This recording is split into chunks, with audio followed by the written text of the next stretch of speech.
Aujourd'hui, je voudrais interpeller Monsieur Macron sur le danger sur la fin de vie, avec toutes les lois qui sont en cours de réflexion et voire de passation. Moi, je me sens personnellement en danger. L'euthanasie, c'est donner la mort, clairement. J'interpelle Monsieur Macron. Pourquoi supprimer telle ou telle personne? Sur quels critères fonder la suppression par un acte létal de telle ou telle personne? Aujourd'hui, on peut donner la mort si on considère que sa vie n'est plus digne. Mais qu'est-ce qu'une vie digne?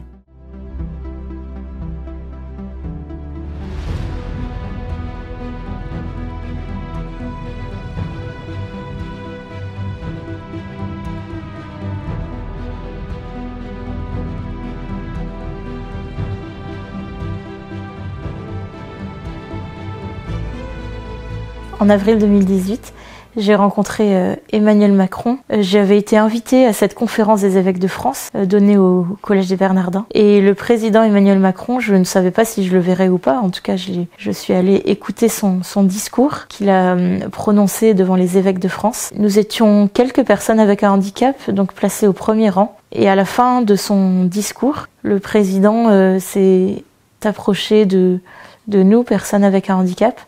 Et donc j'ai pu à cette occasion le rencontrer plus personnellement, le temps de quelques secondes, mais tout de même personnellement.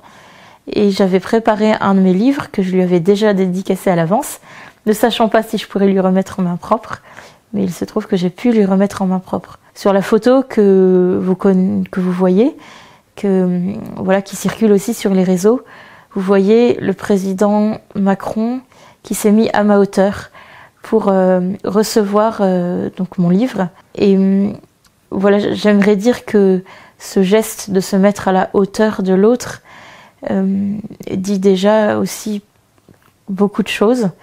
Dit quelque part qu'il a peut-être, je ne suis pas à sa place, donc je ne sais pas ce qu'il a dans le cœur. En tout cas, moi je l'ai interprété comme l'homme qui se met à la hauteur, c'est-à-dire qui quitte aussi un statut social et qui se met à la hauteur de la personne qu'il rencontre, dans l'objectif de vraiment rencontrer. Nous avons eu un échange de quelques secondes où je lui avais reparlé de la beauté de la vie à cette occasion.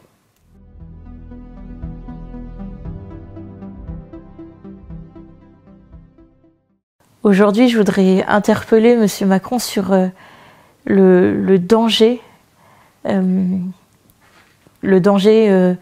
sur la fin de vie, avec toutes les lois qui sont en cours de réflexion et voire de passation dans notre pays. Le danger, en fait, moi je me sens personnellement en danger face à tout ce qui peut arriver sur ce mot qu'on ne veut pas prononcer, mais notamment l'euthanasie. L'euthanasie, c'est donner la mort, clairement. On ne peut pas dire autre chose. Et donc aujourd'hui, j'interpelle Monsieur Macron sur pourquoi supprimer telle ou telle personne. Sur quels critères fonder la suppression par un acte létal de telle ou telle personne.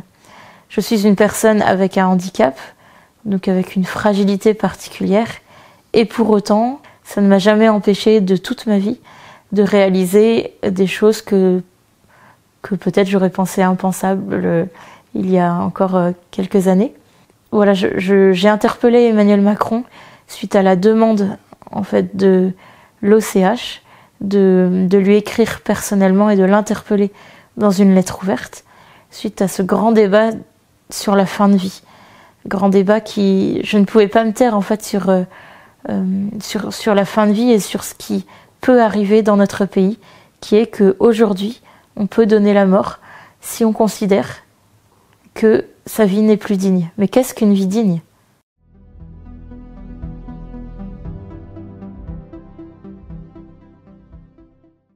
Je pense que c'est évidemment l'affaire de tous, puisque ça concerne la mort qui nous concerne tous.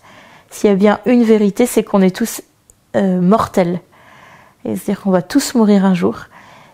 Et s'il y a autre chose de commun à tout homme, c'est bien qu'il est fragile.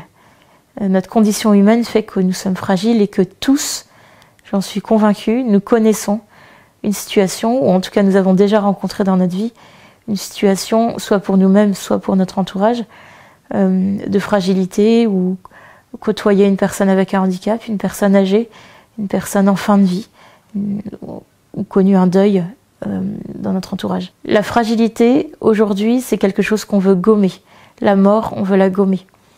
Quelque part, est-ce que ce n'est pas lunaire de penser qu'une société est immortelle? Aujourd'hui, j'interpelle vraiment, je pense, sur quelque chose qui dérange tellement les personnes qu'effectivement les objections vont sur pourquoi empêcher les autres de mourir et d'être libres finalement. Libre de choisir sa vie. Aujourd'hui, il faut être libre à tout prix pour tout, y compris pour sa vie. Mais nul n'est maître de sa vie. En fait, la vie, on la reçoit, et puis on ne sait pas quand on va mourir. Personne ne le sait. Ni Emmanuel Macron, ni moi, ni vous, ni personne. Personne ne sait sur cette terre quand est-ce qu'il va rendre son dernier souffle. Et aujourd'hui, on nous propose de choisir, quelque part d'avoir une maîtrise totale. On me propose d'avoir une maîtrise de ma propre vie. Donc, si demain, j'en ai marre de souffrir, d'être dans un fauteuil roulant, je peux aller demander un suicide assisté, une euthanasie. Ça veut dire que c'est moi qui ai la maîtrise de ma vie. Mais ma vie, elle est digne. Comment est-ce que je peux mettre la main et choisir finalement l'heure de ma mort? Et pourquoi est-ce que je le ferais? Ma vie, elle est digne. Ça veut dire que la dignité, elle est intrinsèque à tout le monde. De par le fait que nous sommes des êtres vivants, nous sommes dignes. De par le fait que nous sommes des êtres humains, des hommes et des femmes, nous sommes dignes. Et le fait d'être digne fait que nous ne pouvons pas toucher à la vie. C'est quelque chose qui est fondamental et intrinsèquement non envisageable. On ne peut pas toucher à la vie. Alors je pense qu'il y a une confusion aussi dans notre société entre mettre fin à la vie et mettre fin à la souffrance. Évidemment que je ne veux pas souffrir. C'est une évidence absolue. Et je crois que personne ne veut souffrir.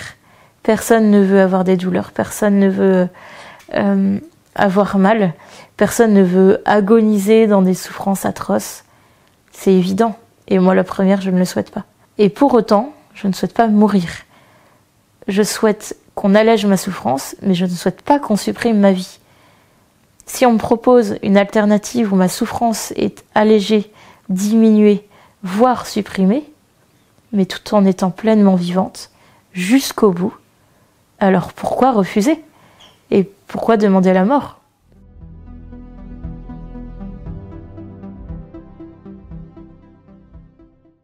Alors, c'est vrai que l'euthanasie me fait hypocritement croire que je suis un poids pour les autres. Ma vie, elle est trop lourde. Ma dépendance, elle est trop lourde à gérer. Je coûte cher à la société. Je suis un poids pour ceux qui m'aident au quotidien. Je suis un poids peut-être même pour moi-même. J'ai une empreinte CO2 trop élevée, peut-être encore. Je prends de la place à l'hôpital parce que j'ai besoin de soins. Donc j'occupe un lit en plus. Et cette loi, dans son hypocrisie, me fait croire effectivement que tout est de ma faute finalement. Et que pourquoi faire souffrir les autres? Pourquoi être un poids pour la société alors que d'une simple injection finalement, tout en douceur et dans les meilleures conditions, pour mon propre bonheur, si je peux dire ça, ou pour mettre fin à tout ce que j'endure, on peut d'un coup, en quelques secondes, me tuer. Et j'insiste sur le mot tuer. L'euthanasie, c'est tuer quelqu'un consciemment. Aujourd'hui, j'ai peur de l'euthanasie parce que à quel seuil est-ce que ma vie va devenir indigne? Finalement, à quel moment est-ce que le médecin va se dire là, la fille de Marie-Caroline n'est plus digne, il faut la supprimer. Voilà, à quel moment est-ce que qui peut juger de la dignité de la vie? Qui peut juger de ce critère finalement de cette limite au-dessus de laquelle je suis plus digne et donc on me tue? En dessous de laquelle je suis encore digne, donc on va me maintenir en vie. C'est absurde.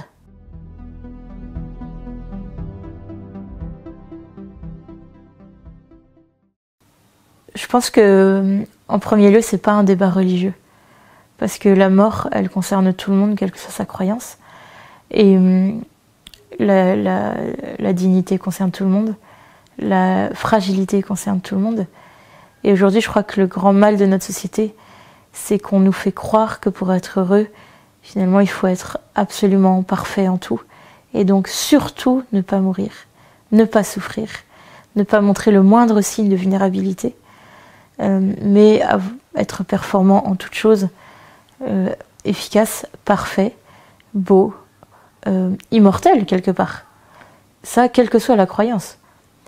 On nous fait croire à tous que une immortalité, finalement, on nous fait croire que presque c'est possible d'être immortel et que si le moindre grain de sable venait dans le rouage, il y a une solution qui est très simple, qui est une simple injection et on met fin à tout ça. Après, effectivement, je suis chrétienne, catholique, pratiquante et ma foi me soutient énormément évidemment dans mes convictions sur la vie, me donne cette espérance de croire que ma vie est digne et que surtout elle s'arrêtera naturellement à son terme quand Dieu le voudra et que en aucun cas je ne peux avoir de main dessus. À Boulevard Voltaire, je voudrais vous remercier parce que vous avez cette vérité, ce souci de la vérité en vous, d'aller creuser les sujets qui font mal, les sujets dont personne ne veut parler, dans un souci d'authenticité, de rencontre en vérité avec les autres, en mettant en lumière ce que le monde ne veut surtout pas voir. Et donc un immense merci et je suis avec vous dans votre combat.